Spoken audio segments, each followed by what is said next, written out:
Good morning friends. দেখবেন বর্তমানকালে মানুষ কেউ কারো ভালো সহ্য করতে পারে না।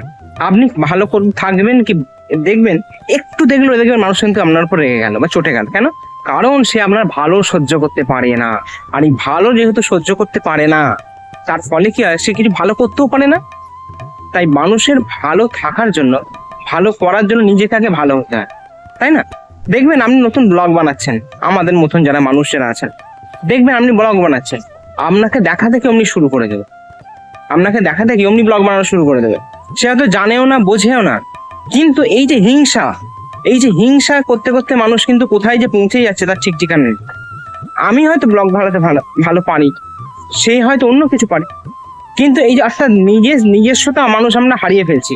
আমরা অন্যের দেখা থেকে ছুটছি, আর ছোটা ভালো, কিন্তু ছুটতে গিয়ে ওই খরগোশ আর কচ্ছপের দৌড় হয়ে গেলে মুশকিল। তাই আমি মনে করি যে ছোট, নিজের ভবিষ্যৎ তৈরি করো। আর একটা সব থেকে বড় জিনিস, আপনারা হয়তো আমার সাথে একমত হবেন, যে দেখবেন বর্তমানকালে, যে বর্তমান না, এটা বহু আগে থেকেও হচ্ছে, কিন্তু বর্তমানে বেড়েছে। দেখবেন মানুষ এই প্রেম প্রীতি ভালোবাসার দিকে বড্ড বেশি ছুটছে, এবং ছোটার ফলে যখন ধাক্কা খাচ্ছে তার জীবনে আর কিছু থাকছে না, ওই দিকেই আটকে যাচ্ছে। সেটা ঠিক আছে, সেটা তার বিষয়, তার পার্সোনাল ম্যাটার করছে, ঠিক আছে, কিন্তু এর ফলে তার জীবন, তার ভবিষ্যৎ, তার পারিবারিক জীবনটা কিন্তু ঘেটে যাচ্ছে, তাই না? ঘেটে গেল। তা আমার এই ব্লগের মাধ্যমে আপনাদের বলা, দেখুন এর থেকে যদি আমরা আমাদের কেরিয়ার, আমাদের জীবনটাকে যদি সুন্দরভাবে গোছাতে পারি, তাহলে এর এর ফলে প্রথম উপযোগী কার হচ্ছে আমি।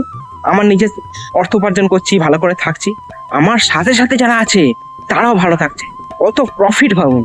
কিন্তু প্রেম করলে, যে মেয়েটিকে আপনি প্রেম করছে সে কিন্তু আপনাকে ধোকা দেবে, সে কিন্তু ভালো অপরচুনিটি পেলে আপনাকে ছেড়ে চলে যাবে। আবার যে ছেলেটিকে প্রেম করছেন সেও কিন্তু আপনাকে ভালো অপরচুনিটি পেলে আপনাকে ছেড়ে চলে যাবে।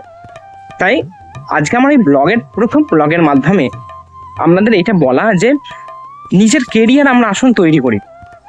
ব্লগের মাধ্যমে হোক, কাজের মাধ্যমে হোক, ব্যবসার মাধ্যমে হোক, বাণিজ্যের মাধ্যমে হোক, যা করি হোক না কেন, নিজের ভবিষ্যৎ তৈরি করি। আর ভবিষ্যৎ তৈরি করার মাধ্যম দিয়ে যখন আমরা এগোবো, তখন কি হবে, আমরা কি হবে, একটা পর্যায়ে পৌঁছাবো। তখন আপনার থেকেই মানুষ আপনাকে সেবা দেবে, তাই না? মানুষ আপনাকে চর্চা করবে, আপনি কি করেছেন, কেন করেছেন, তাই না? তাই আসুন আমরা চেষ্টা করি। চেষ্টার থেকে বড় কিছু হয় না। আমরা তো সব মধ্যবিত্ত বাড়ির মানুষ, তা মধ্যবিত্ত বাড়ির মানুষদের প্রধান জিনিসই হচ্ছে চেষ্টা করা। আসুন চেষ্টা করি, সবাই ভালো থাকুন।